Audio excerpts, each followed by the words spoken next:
Terus ya udah pagi-pagi jalanin hobinya, lagi dicuci, dielap, dibersihin. Anaknya yang udah mulai belajar jalan dan mulai ngomong datang.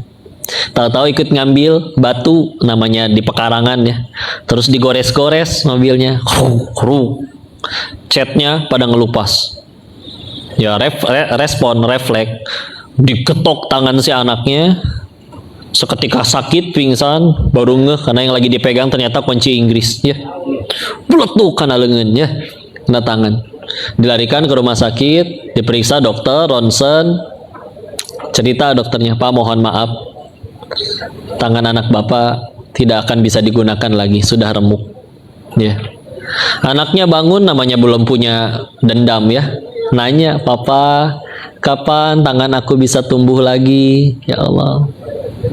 Sedih si bapaknya, pulang sambil nahan tangis. Begitu nyampe rumahnya ketemu mobilnya yang tadi gantian, yang tadinya dielapin, dibersihin, sekarang ditendangin, dipecahin kacanya, dipenyokin di sekeliling sampai ke bagian yang dia lagi digasruk-gasruk pakai batu sama anaknya tadi. Akhirnya nyampe terus ngelihat emang apa sih yang ditulis. Ternyata tulisannya adalah "Aku sayang Papa." Ya, kebalik ya. Harusnya kita menyayangi manusia, benda kita gunakan. Tapi kadang kita menyayangi benda, manusia kita gunakan. Deket sama dia tuh, dia punya catering, siapa tahu kalau ada acara dia bisa sponsor, gitu. Ya. Atau dia punya posisi, dia punya jabatan. Naudzubillah. Padahal tidak ada kemuliaan, tidak ada keberhasilan, tidak ada kemudahan kecuali satu, Allah yang tolong.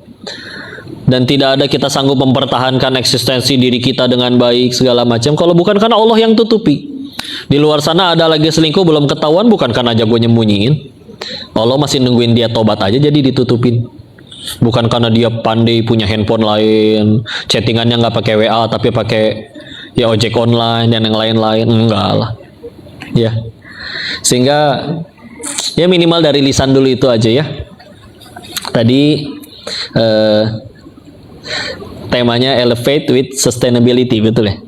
Atau bukan? Ya. Elevate together ya. Ya, ada sustainability-nya ya. Gitu lah. Kadang masalahnya ini moncong kita ini nih yang Masya Allah ya. Pernah ada pertunjukan ya. Suatu ketika lagi bicara kayak gini, mohon maaf, tiba-tiba ngambil rokok, ngerokok dia. Orang nonton heran, ya Allah lagi pidato orang ngerokok. Maka ya sudah, tiba-tiba dia bilang, "Apa? Kok pada ngeliatin? Emang kenapa saya ngerokok? Tahu nggak bahwa ternyata rokok itu tidak lebih berbahaya daripada gula. Orang yang mati karena rokok sama orang yang mati karena gula, lebih banyak yang mati karena gula. Dan ternyata kanker paru-paru itu bukan dari rokok, lebih banyak karena genetik."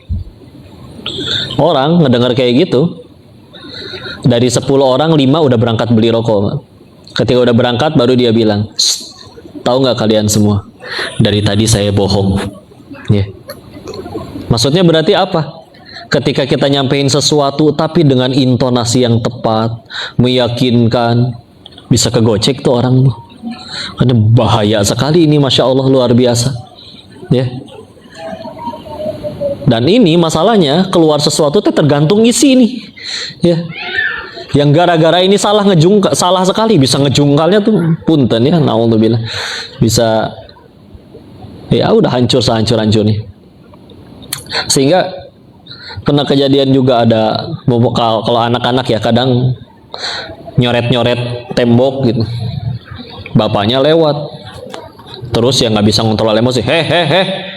Anak teh ngaco, masa coret-coret? Keluar nggak kamu sana? Dasar anak tut gitu. Anak sakit hati, besok-besok bisa tadinya dia lagi anteng tuh karena sakit hati sama bapaknya. Bapak lewat nih, baru ambil spidol sengaja coret-coret lagi. Pasti bapaknya lewat baru sengaja, nih tuh gua lagi coret-coret, ayo marahin gua. Kalau saking keselnya bisa kayak gitu ya. Bandingin kalau misalkan didatengin dengan ketika nyoret-nyoret, bapaknya datang pelan-pelan, "Nah, lagi apa sayang?" Oh, Masya Allah, meni kreatif ya. Gambar apa itu? Ih, Masya Allah. Tapi kayaknya lebih bagus tuh kalau digambarnya di kertas ya. Apalagi kamu kan cita-citanya jadi orang hebat kan? Kamu pernah cerita cita-citanya. Nah ternyata orang yang udah menggapai cita-cita kamu itu, masya Allah nggak ada yang coret-coret di tembok. Gimana kalau kita sekarang pergi ke toko buku?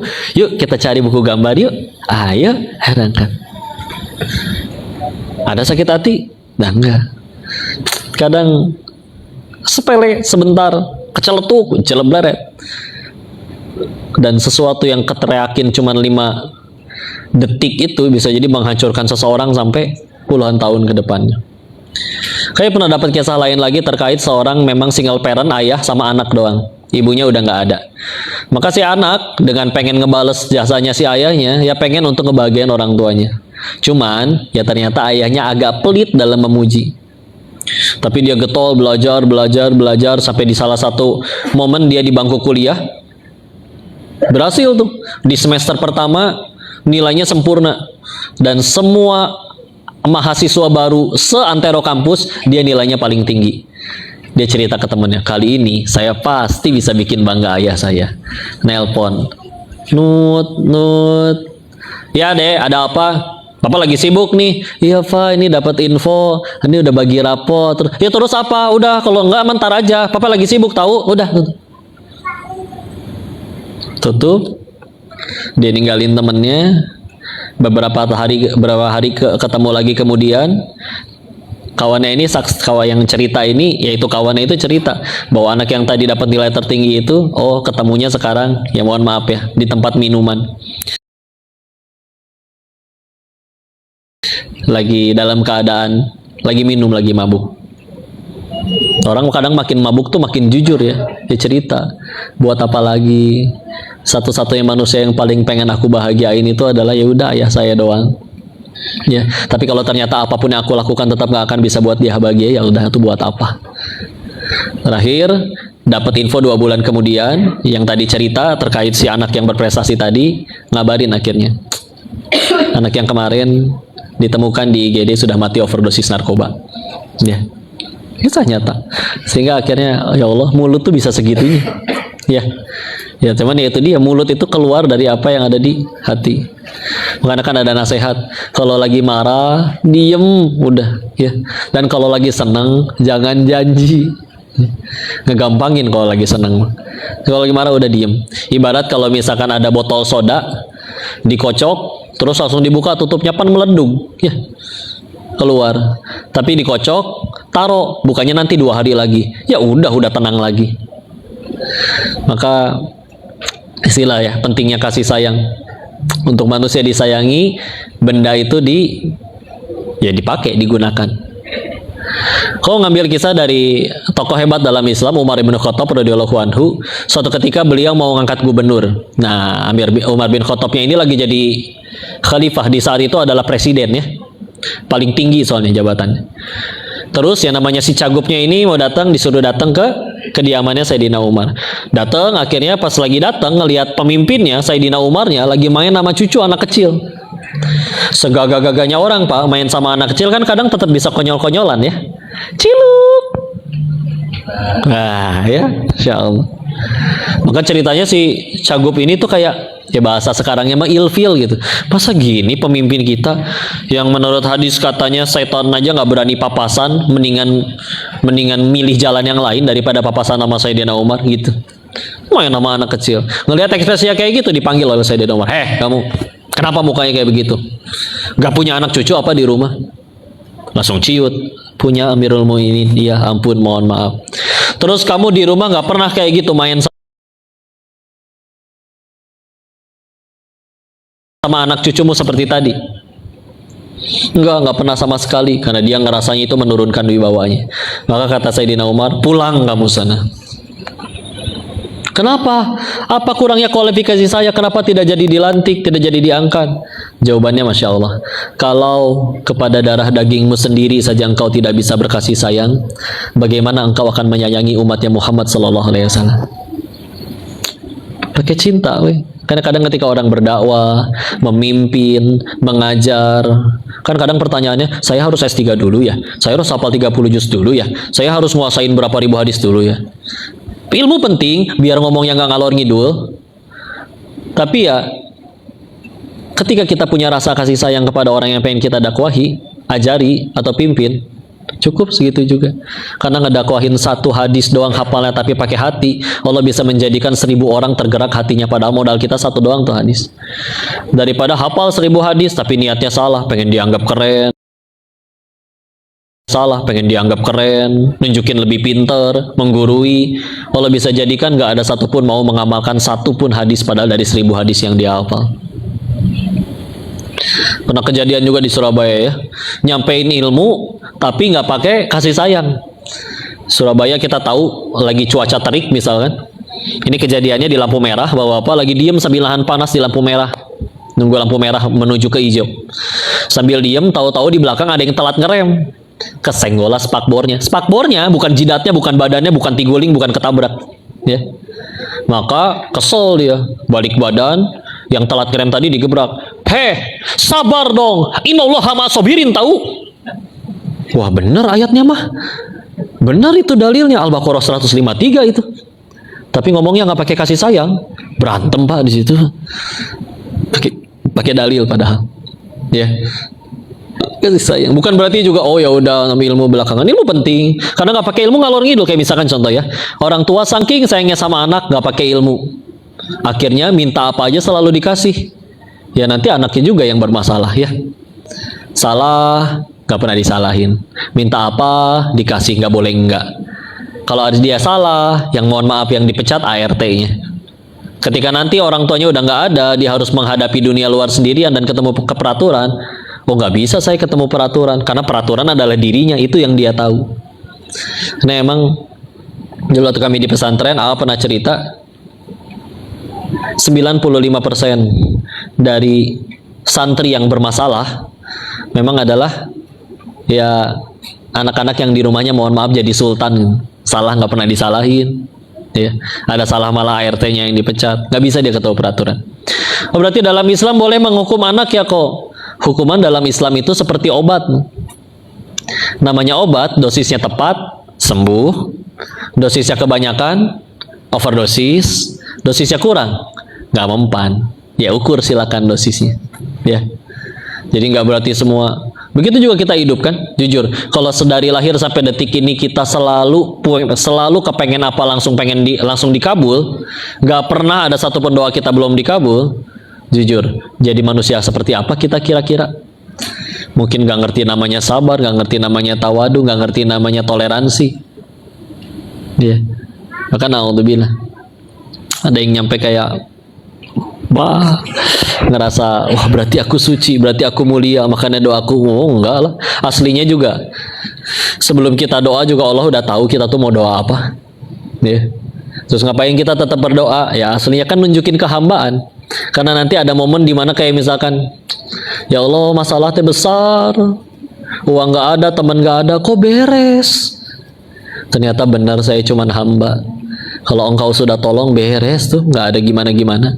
Atau sebaliknya, ya Allah saya kira masalah ini dari awal amat sangat kecil, uang saya ada, teman ada, kok nggak beres-beres.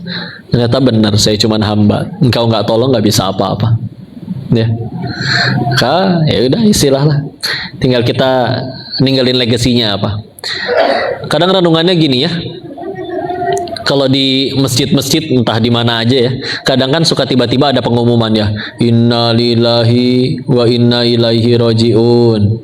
Misal yang wafat tuh namanya umum. Punten kalau di sini ada yang namanya sama ya, misalkan ya siapa ya, Budi gitu ya. Kalau di buku bahasa Indonesia kan dulu sering banget ya Pak Budi. Ya. Kalau ini punten kalau ada yang namanya sama. Terus kan orang nanti nanya kan, kalau misalkan ternyata di komplek itu Budi itu ada 18 misalkan. Nanya kan, tak dulu itu Budi yang mana? Kan enak kan kalau ada yang jawab, itu loh yang biasa azan di masjid. Oh, Masya Allah. Kita mikir, ya Allah ini saya mati nanti Denis yang mana ya? Kayaknya kurang elok bisa, itu loh Denis yang bandar judi. Aduh rusak ya. Kan udah tobat kok ya, tapi nggak pernah dapat SMS selamat tobat Anda telah diterima ya. Repot juga ya. Nah ternyata orang meninggal itu kalau ngikutin hadisnya, ada istilah yang satu mustarih, yang satu mustaroh. Kata Nabi, Rasulullah Muhammad SAW bersabda yang maknanya setiap anak Adam ini, manusia ini meninggal ini nanti dia atau antara dia mustarih atau mustaroh. Apa bedanya? Kalau diartiin ini dua-duanya sama-sama istirahat. Ya. Tapi yang satu mustarih adalah dia orangnya beristirahat dari segalanya. Dari capeknya dunia, karena dunia tuh capek, soleh nggak soleh, taat nggak taat, maksiat atau berbuat kebaikan, semuanya sama-sama capek. Tetap kudu capek, tetap kudu kerja, tetap aja dia ngelakuin apa aja. Dia beristirahat dari itu semua. Tapi yang mustaroh, lebih tepatnya mustaroh minhu, istirahat memang, tapi diistirahatkan darinya. Jadi segala hal diistirahatkan dari orang itu. Orang tuanya istirahat dari betapa ngerepotinnya ini anak, tetangganya istirahat dari betapa jahatnya mulutnya, sampai kata kasarnya mah kayak beginilah, alhamdulillah mati juga itu orang ya. Nah kita teh meninggal kayak gimana itu renungannya ya, udah ngelakuin apa sejauh ini. Seorang ahli tafsir dalam Islam pernah memberikan nasihat kayak gini, kalau ada orang meninggal dalam keadaan yang memang dia hanya sibuk dan pentingin dirinya sendiri saja, beliau menyebutkan, ya inilah yang disebut kemungkinan besar adalah orang-orang yang mati dalam keadaan kerdil, mati kerdil, nggak jadi apa-apa, kecil aja udah, sekedar seperti serpihan dunia, yang bahkan ketidakhadirannya malah disyukuri. Ya. Tapi orang-orang yang pada mati besar jadi kebaikan memang adalah orang-orang yang memang punten, bahkan nggak peduli apapun latar belakang agamanya. Tapi kalau memang dia sibuk setiap hari cuma mikirin gimana caranya saya jadi manfaat bagi orang lain, nah itu yang mati besar ya. Entah minimal namanya jadi nama jalan ya. Walaupun kita nggak butuh itu sih setelah mati, butuhnya didoain ya. Tapi ngelakuin, ada manfaat, ada legacy, dan ada pahala jariah yang terus mengalir. Sehingga ya sudah nih renungannya, apa yang kita berbuat. Capek sama-sama capek. Karena kalau lagi apalagi nanti Ramadan ya, akan cukup banyak bicara, kadang biasanya di pabrik karyawan sekian banyak. Kadang suka saya tanya kayak gini, Pak, Bu, kerja kalau misalkan di sini ya, di Adi Persada Beton teh emang pengen dapat apa? Karena kalau sekedar pengen dapatnya duit mah, punten, mendingan ikut saya ke Thailand jadi bandar judi, lebih banyak duitnya. Tapi kan mentok sama aturan Allah. Atau misalkan kayak gini, ada orang dagang kaos kaki di Emper. Pak, berapa Pak kaos kakinya? 10.000 Pak. Modalnya berapa? 7.000, 8.000. Ya Allah, cuma 2.000, 3.000 Pak untungnya. Iya. Tiba-tiba ada yang nyeletuk, Pak mau kaya mah jangan jualan kaos kaki, mendingan jadi koruptor. Masa gitu? Ya. Dijawab tapi sama bapak ini, oh kan saya sukses dagangnya bukan ketika jadi kaya, tapi ketika dagangan saya dibeli saudari saya sesama muslimah, dipakai untuk menyempurnakan nutup auratnya, kebagian pahala jariahnya mengalir meskipun saya udah wafat. Oh Masya Allah. Tergantung tujuan nih kita apa nih ya. Ya silakan Masya Allah. Assalamualaikum warahmatullahi wabarakatuh. Alhamdulillah ya. Karena itu nanti yang nentuin capeknya kita tuh jadi sesuatu atau enggak ya. Kadang-kadang masalah itu semudah kita ganti sudut pandang, buntar renungannya. Ada dua orang waktu itu sedekah, sama-sama 1 juta dan 1 juta. Tapi yang satu ngambek, yang satu bersyukur. Yang satu ngambek karena memang ya punten, saya cita-citanya pengen jadi orang kaya. Saya nabung, saya kerja, mati-matian bisnis ini itu. Tahu-tahu ada yang minta saya mesti ngasih 1 juta. Dasar pemalas, kesel. Ya, yang satu lagi dengan perjalanan hidupnya dia mikir, ya Allah, ternyata ini titipan Allah mau kasih. Ada tuh yang nggak capek-capek tahu-tahu dapat waris. Ada tuh yang kalau misalkan kaya itu harus dari kerja keras, harusnya tukang batu yang harusnya duitnya paling banyak. Maka ini cuma titipan. Kapan ini jadi kebaikan? Kalau saya konversi jadi pahala. Oke, kita cari dia ke lampu merah. Ternyata lagi nggak ada yang lagi minta-minta. Dicari ke lampu merah manapun nggak ketemu, mungkin lagi libur se-Jakarta ya. Udah gitu datang lagi ke masjid-masjid, biasa ada kotak amalnya, sekarang digembok di dalam, nggak bisa sedekah. Pindah lagi nyari panti asuhan, nyampe ke panti asuhan malah diusir Pak. Dibilangnya gini, mohon maaf ini panti baru, anaknya baru 2, donatur alhamdulillah sudah cukup banyak, punten daripada nggak amanah nggak kepake, bagaimana kalau disalurkan tempat lain dulu, silakan bawa pulang Pak. Nyampe depan pintu panti tersungkur tuh Pak, nangis dia, ya Allah engkau segitu nggak pengennya nerima hamba beramal, ya Allah dipersulit begini. Melihat dia nangis di depan panti, ada yang lewat, Pak, kenapa mau nyalurin ya? Saya tahu Pak di situ ada yang bisa nyalurin bantuan. Serius, tolong ajak saya. Begitu nyampe disalurin, biasa kan orang nerima, yang nerima kan yang bilang terima kasih. Ini mah yang ngasih. Nih sedekah, makasih ya, mau jadi jalan sedekah bagi saya. Makasih, makasih ya. Lah bisa dia yang makasih. Keluar duitnya sama-sama 1 juta, tapi yang satu ngambek, yang satu bahagia. Bedanya cuman ya tujuannya aja. Ya tujuan ini yang bikin kita ini hidup jadi enak atau enggak. Pengen selalu ngejar yang kita suka, ya ini dia capeknya. Apalagi kalau misalkan bahagianya di mulut orang. Contoh kadang ya, pengen selalu kelihatan langsing, tiap kali foto tahan nafas, kan ngap ya. Berhasil kelihatan langsing, wajahnya membiru ya. Punten ya kalau ada yang kesindir ya. Tapi ya jadi capek sekali. Kita tahu emang pengen cantiknya itu fitrah, tapi kadang cara mereka untuk cantik itu masya Allah ya. Ada yang coba 2 benda ini, 1 korset, 2 high heels, dipakainya nyaman nggak? Enggak, demi, tapi ya masya Allah. Tapi ya begitulah ya uniknya manusia. Katanya kebutuhan manusia cuma 3, sandang, pangan, papan, terapi ternyata ada yang keempat, kebutuhan ingin diakui orang lain. Wah ini yang paling repot ya. Makanya ada orang punya kaki cuma 2 tapi sepatunya 50, ada ya. Ya maaf ya Pak. Atau misalkan beli barang ini masya Allah, ini lucunya manusia ya. Kalau kita tahu di Jakarta ya, Bapak kalau main ke Plaza Indonesia, Bapak bisa nemuin ada jam tangan seharga 5 miliar, bahkan lebih. Dan ada yang beli. Enggak, masalahnya gini, kalau misalkan itu mobil, saya cukup paham. Karena memang mobil 5 miliar, dibandingin sama mobil second 100 juta, memang larinya kencengan yang 5 miliar sih. Cuman kan ternyata jam tangan 5 miliar, sama jam tangan 35.000 yang beli di pasar ular, emang kecepatannya beda. Sama aja. Dikirain karena mahal jadi motornya kenceng sampai bisa jadi kipas angin gitu kan. Pak, jam tangan Bapak 5 miliar kelebihannya apa Pak? Ini jangan main-main kok, ini 1 jamnya setara 5 menit. Atau rusak berarti Pak kecepatan. Ngapain dipakai? Oh capek sekali masya Allah. Bu, kalau lihat bapak-bapak lagi hobi-hobinya nge-gym ya Bu ya, pasti suka banget pakai baju yang ketat-ketat ya.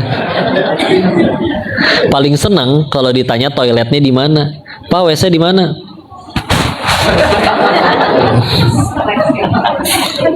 Atau jawab no, nggak enak selesai.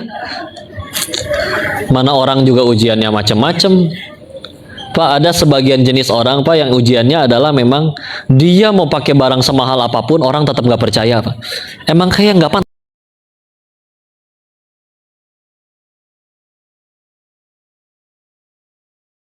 pakai barang mahal aja gitu. Beneran ada loh yang ada kawan beli jam tangan asli ori tetap diledekin, akhirnya setruk bon pembelian jam tangannya dikantongin, itu ikut dia kemana-mana. Tapi ya namanya netizen julid ya, itu bon siapa kamu bawa-bawa, nggak percaya ya. Walaupun juga ada yang sebaliknya, dia pakai jam tangan Murmer, beli di online cuman 90.000, ini 90.000, oh nggak percaya. Nah gimana biar bisa kayak gitu? Yuk tangan pakai jas dan lain-lain, tapi ada leher ke atas. Dia pakai ilmu, memang benar kata Allah surat 58 ayat 11, yarfa'illahu ladzina amanu minkum walladzina utul ilma darajat. Allah akan tinggikan derajat orang yang punya ilmu. Makin tinggi ilmunya sampai orang lain gak punya kemampuan yang dia punya, kan dicari itu. Dicari asli. Karena orang bilang masalah kemanusiaan paling berat itu sekarang kemiskinan, kelaparan, dan kriminalitas. Kok oh enggak, kurang tepat. Lebih bahaya lagi adalah ketiadaan ilmu atau ketidakinginan mencari ilmu. Karena dari nggak ada ilmu ini bisa ngerembet ke yang tadi itu, miskin, lapar, nyolong, akhirnya kriminal. Walaupun memang di beberapa tempat, contoh di Konoha, ya kunci jawaban bisa dibeli, ijazah juga bisa langsung dibeli. Di sini kalau ada bapak yang pengen tiba-tiba jadi dokter juga bisa ya. Cuman kan Kalau nggak punya skill, keterampilan, kemampuan, lulus misalkan ya, dia tetap lulus meskipun bolos melulu ya, karena bapaknya yang punya yayasan sekolah. Nggak punya keterampilan, ya siapa orang mau miara beban? Kerja nggak ada kemampuan, sebulan pecat, pecat. Cuman orang tua aja kepalang sayang, anak jadi beban juga dipiara ya. Punten, walaupun nggak semuanya ya, tapi kadang masih menemukan ada kasus anak udah umur 30-an masih minta uang jajan ke mamahnya. Ya ada kemerosotan di situ ya. Tapi pernah lihat ada seorang, mohon maaf, ahli fotografi.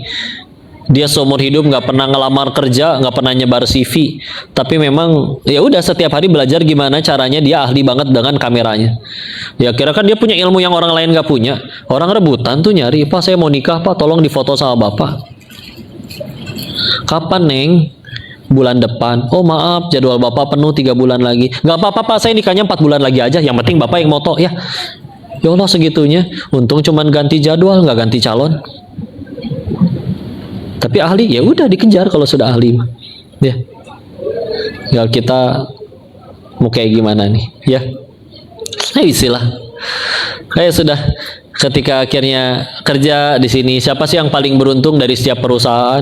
Apakah bosnya yang paling banyak dapat uangnya? Kan aslinya mah sederhana. Sesuatu baru jadi baik itu standarnya yang saya yakini adalah yang bikin kita tambah dekat sama Allah.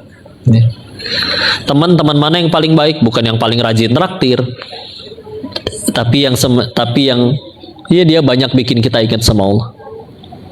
Meskipun kadang mungkin agak bawel, ngingetin sholat melulu, ya, ngingetin zakat melulu. Dah aslinya ngajak kepada kebaikan. Kitanya aja nggak cinta kebaikan, makanya kesel. Ya. Pekerjaan yang paling baik bukan yang gaji dan fasilitasnya paling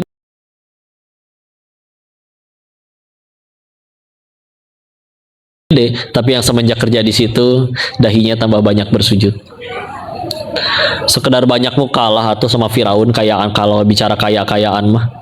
Karena suka ada orang ngeledekin kan. Ah kalah kamu mah sama Firaun. Kenapa emang Firaun gak nurut sama Allah? Tapi dia raja, kaya, tajir melintir, hidup 400 tahunan, seumur hidup gak pernah sakit, gak pernah demam, gak pernah batuk. Istri soleha. Hai kamu udah gak nurut sama Allah? Kaya enggak, kesini kayak pengen minjem duit. Berkuasa enggak, biasa disuruh-suruh. Disukai enggak juga, kadang difitnah, dicaci orang. Ya, kecuali setiap kali kita ninggalin sholat langsung ada transferan di rekening 3T. Kan enggak ini mah. Ya, jadi udahlah, sing nurut aja. Kalau udah nurut kan istilah enak. Karena ada yang nanya kan, kok kalau memang Allah segitu hebatnya, kenapa enggak Allah kabulin permintaan semua orang? Masalahnya kalau semua permintaan dikabulin, teh dunia tambah kacau. Contoh, Bapak Ibu pengen sehat semuanya? Kira-kira manusia seplanet bumi pengen sehat semuanya? Dikabulin satu dunia sehat semua. Kan kasihan, rumah sakit bangkrut, apotek tutup, dokter pada nganggur. Ya, tapi kan kasihan kok orang sakit ada yang sampai meninggal loh. Bisa jadi gara-gara sakit kankernya, ada hari dia nanti bersyukur, alhamdulillah saya yang kanker ya Allah. Boro-boro pergi maksiat, tiap hari cuma terkapar sambil zikir. Dia surganya lebih terjamin daripada yang sehat tapi maksiat. Yang sehatnya terlalu cinta sama dunia aja kali, makanya gak suka sakit, sukanya maksiat ya. Atau sedunia kira-kira orang-orang pada pengen kaya? Kebanyakan iya, dan boleh silakan. Banyak sahabat Nabi yang kaya juga, tapi kayaknya cuma dijadiin alat untuk tambah dekat sama Allah ya. Tapi kalau dikabul semua satu dunia kaya, kan repot, bangunan ini nggak akan ada karena nggak ada yang mau jadi tukang. Jakarta udah jadi gunung sampah karena nggak ada yang mau jadi petugas kebersihan. Bapak-bapak udah pada gondrong semua ini karena nggak ada yang mau jadi tukang cukur. Tiap hari orang berantem aja, Pak buangin sampah saya deh Pak, nih 1 M. Kurang ajar, kamu yang buang, nih saya kasih 2 M. Kamu yang buang, nih 4 M. Gitu aja, semuanya kaya soalnya. Jadi berantem buang sampah doang itu tuh, beradu berapa miliar. Enggak.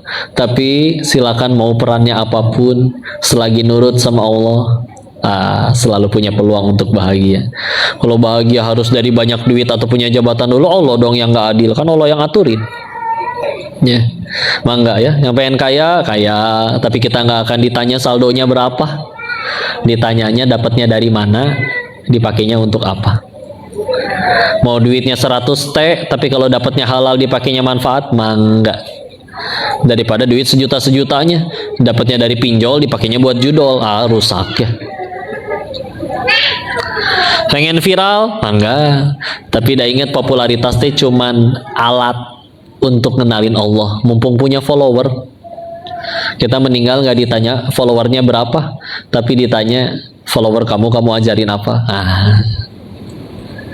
Pintu surga memang betul ada 8, tapi pintu surga bagi yang centang biru kan belum ada ya. Nah, orang aja nggak bisa dibohongin, Pak. Ya Allah, ini follower 100.000, yang komen 2, beli pasti ya. Apalagi Allah dan malaikatnya udah tahu pasti ya. Karena orang bela-belain ya. Dulu ada live demi viral, live TikTok mandi lumpur, iya. Kasih mawar, tampol sendal, iya. Ibu tahu Bu, dikasih mawar di TikTok itu kalau dirupiahin berapa duit tuh? 150 perak rupiah. Berarti kudu ketampol 100 kali dulu baru dapat 15.000 tuh nasi ayam geprek. Terkenal enggak jeding ya bibir ya. Jadi ya Allah segitunya ya. Nggak ada garisnya, nggak bisa ya. Ya punten lah, ini mah renungan aja ya. Bicara ilmu, karena biasanya ngaji itu yang nambah 2, 1 ilmu, 2 yakin. Nah bicara ilmu tuh saya yakin semua lebih mudah nyarinya ya. Karena ya ada Google, ada internet, bahkan semua orang bisa berfatwa sekarang. Tapi kan yang mahal yakinnya. Karena sebetulnya kalau bicara tahu atau tidak, saya yakin semua para maling, semua koruptor itu tahu bahwa korupsi itu perbuatan yang tidak baik. Kira-kira mereka tahu nggak kalau korupsi itu buruk? Tahu nggak? Tahu. Tidak ada mungkin ditangkap KPK ditanya, Bapak kenapa korupsi Pak? Oh, nyolong duit negara tuh nggak boleh.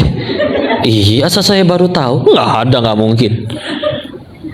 Atau misalkan suami ketahuan selingkuh, digerebek sama suami dan sama istri dan anak-anaknya di hotel. Ditanya, Papa kenapa selingkuh Pak? Suaminya jawab, oh tidur sama istri tetangga tuh nggak boleh. Saya baru tahu. Nggak mungkin ya. Ya kadang yang mahal yakin ya.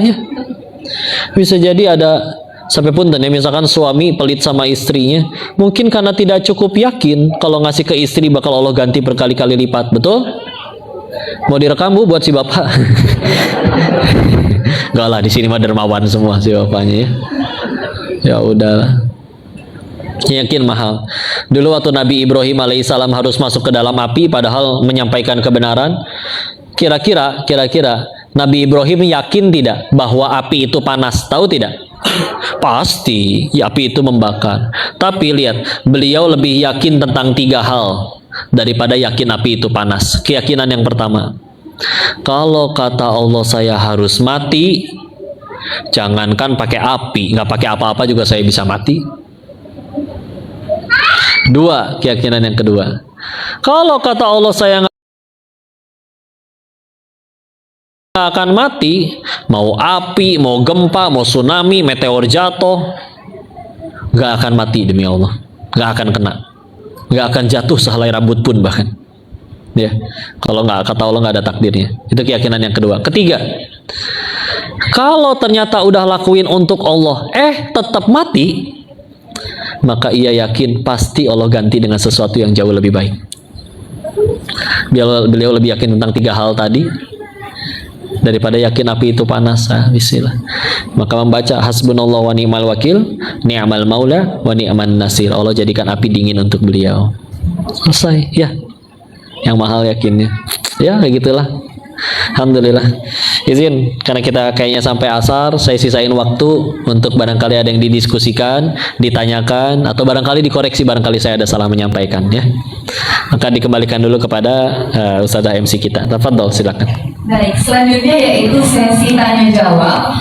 Untuk teman-teman dan rekan-rekan dari Ustaz Dokter yang ingin bertanya, dipersilahkan. Saya buka 2 pertanyaan terlebih dahulu.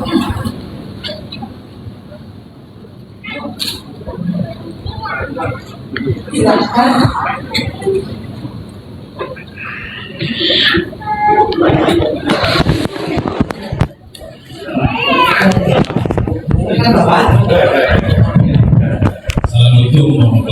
Waalaikumsalam warahmatullahi wabarakatuh. saya di Silakan Pak. Dua yang mau saya tanyakan. Iya. Yang pertama adalah akhir ini kita suka dengan kita seorang anak yang tidak mengenai orang tuanya. Iya. Ini yang pertama fenomena apa itu? Iya.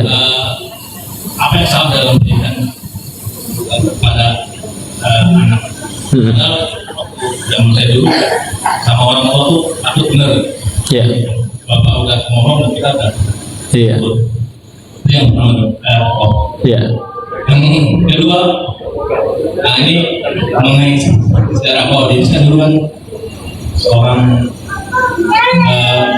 gender ya. Nah itu bisa membuat orang menang, bisa membuat orang kalah. Iya. Jadi pertanyaan saya, apa ada yang judi yang sekarang judi syariah atau judi yang halal? Soalnya kita nggak sengaja contohnya dalam pertandingan sepak bola, ya, menang kalau yang menang ini ya apakah itu? Yang menang dapat hadiah umroh. Ya. Itu kurang ajar itu naudzubillah. Apa ada judi yang halal? Iya. Oh, Iya. Demikian pertanyaan saya. Terima kasih. Assalamualaikum warahmatullahi wabarakatuh. Baik, silahkan Assalamualaikum. Dennis untuk menjawab dua pertanyaan dari Pak Bambang Dedi. Ya, satu-satu dulu ya. Silah. Yang pertama tadi terkait fenomena apa nih kalau misalkan ya dulu kayaknya kalau ayah udah ngomong anak tuh diem, nurut. Sekarang malah ada anak menganiaya ayahnya. Memang saya ngelihat ada beberapa pergeseran. Faktornya banyak sih Pak. Tapi kalau misalkan kita bicara pendidikan aja, kita tanya deh jujur. Ibu, bapak pada punya anak? Ya, sekolah nggak? Biar apa? Hah? Pinter. Oke, kebanyakan bilang pinter ya. Dan pinter itu bagus. Pinter itu bagus. Tapi punten ya, di dalam Islam itu pinter bisa dibilang efek samping. Karena tujuan utamanya pendidikan dalam Islam bukan bikin pinter. Karena itu dia tadi, kalau sekedar pinter, misalkan ada maling bodoh, malingnya pengen nangkep ayam, ayamnya nggak ketangkep, malingnya ketangkep, bodoh soalnya itu maling. Ya. Jadi lihat kalau ada orang bodoh, jahat tapi bodoh, jangankan nyalakain orang, nyalakain ayam aja gagal. Yang repot kan kalau malingnya pinter, betul? Yang nyolong sendirian, yang lapar jutaan rakyatnya. Nah ini dia. Tapi kan pinter kok, pinternya dari mana dulu? Dari kunci jawaban atau ijazah yang bisa dibeli. Terus tahu-tahu ngurus jutaan rakyatnya, kan repot. Berarti apa tujuan pendidikan dalam Islam? Contoh, Quran surat ke-62 Al-Jumu'ah ayat kedua. A'udzu billahi minasyaitonir rajim. Huwallazi ba'atsa fil ummiyina rasulan minhum yatlu 'alaihim ayatihi wa yuzakkihim. Dialah Allah yang menurunkan rasul dari kaum kalian yang ummi, satu untuk membacakan ayat-ayatnya, lalu untuk apa? Wa yuzakkihim, menyucikan jiwa. Ya, kita kan sekarang yang penting pintar doang kadang. Sampai kadang pernah ada bikin parodinya. Ya, mohon maaf ya, gambarnya memang gambar kartun, gambar sekolah hewan. Ujiannya adalah ujian ujian memanjat pohon. Pesertanya 1 monyet, 2 ikan di akuarium, 3 kucing, yang 4 ya keong. Ya mana bisa ngukur kehebatan ikan dengan cara dia manjat pohon? Beda-beda. Sehingga akhirnya yang penting pinter, angka. Akhirnya orang terpaku sama angka. Nggak, dalam Islam dulu. Apakah Rasul datang ke orang kafir Quraisy pengen bikin mereka pinter gitu? Enggak, orang Quraisy sudah pada pinter. Mereka itu ila fihim rihlatasyita'i was-shaif. Rihlah. Apa artinya rihlah? Jalan-jalan. Apa bedanya kita juga rihlah? Cuman apa bedanya orang Quraisy rihlah sama kita rihlah? Orang Quraisy rihlah jadi duit, kita rihlah ngabisin duit. Nah, itu perbedaannya, ya. Orang Quraisy saking pintarnya dagang, pergi ke utara ke negeri Syam cuan, ke selatan ke negeri Yaman cuan. Terus dengan kepintaran berdagang seperti itu, Rasul datangin mereka pengen bikin mereka pintar gitu. Udah pada pintar, tapi Rasul ingin menyucikan jiwa mereka. Kadang kita sendiri ya punten ya. Wah, ini worth it banget nih, 80 juta bimbel untuk persiapan SNMPTN. Di bawahnya ada tanda koma kecil. Itu belum tentu lulus. Ya iya kan, yang nentuin lulus atau enggak kampusnya, bukan bimbelnya. Tapi masih ada yang berkata, worth it banget nih 80 juta, yang penting masuk kampus negeri. Giliran wakilnya, oh jangan itu aja dong, coba tolong akhiratnya. Ya udah nak, sana belajar ngaji. Di mana? Oh itu tetangga, alhamdulillah ada yang bisa ngajar Quran. Berapa? Ah udah seikhlasnya aja. Di luar kadang ada berapa memang? 500.000. Mahal amat 500.000. Buat Quran 500.000 mahal katanya. Ini sampai pernah ada cerita ya, ada penceramah juga di Indonesia cerita kayak gini. Suatu ketika dia ngajar anak orang kaya ngaji. Terus deket, tambah deket, memang dia dikasih kafalah meskipun tanpa minta, dikasihlah 2 juta sebulan. Suatu ketika udah deket, diajak jalan-jalan ke villa, yuk kita punya muridnya, karena umurnya nggak jauh beda. Berangkat ke villa, di villanya ternyata miara anjing, lucu teh anjingnya. Disuruh berdiri, disuruh duduk, suruh naik angkot, ya. Enggak juga itu mah ya. Pinter kan ditanya, wah kok anjingnya bisa pinter begini? Oh iya kan ngeles.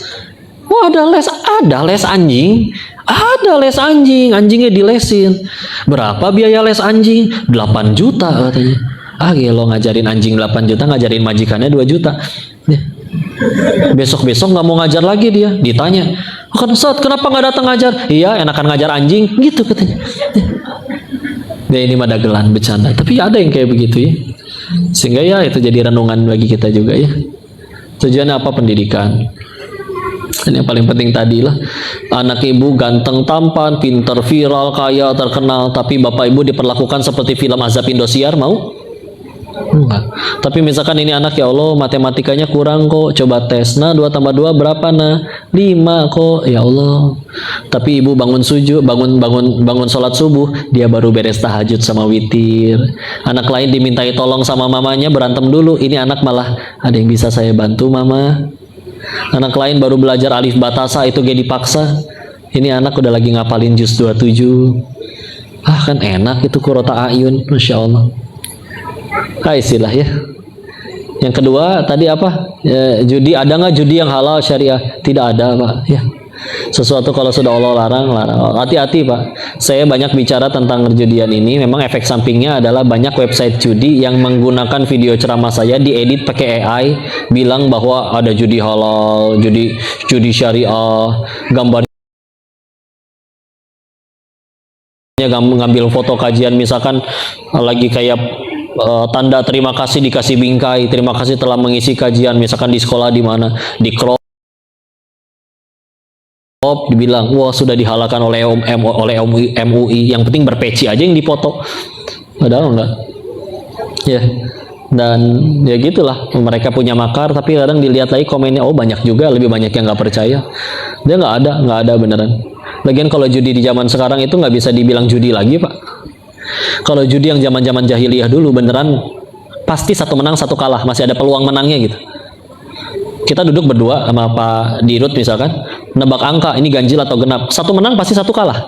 Kalau sekarang kan kita lawannya sistemnya disetting sama orang, sistemnya pasti menguntungkan orang yang nyeting. Jadi kan lebih tepatnya jatuhnya penipuan atau pembodohan ya udah, makanya ya rungkat yang ada ya.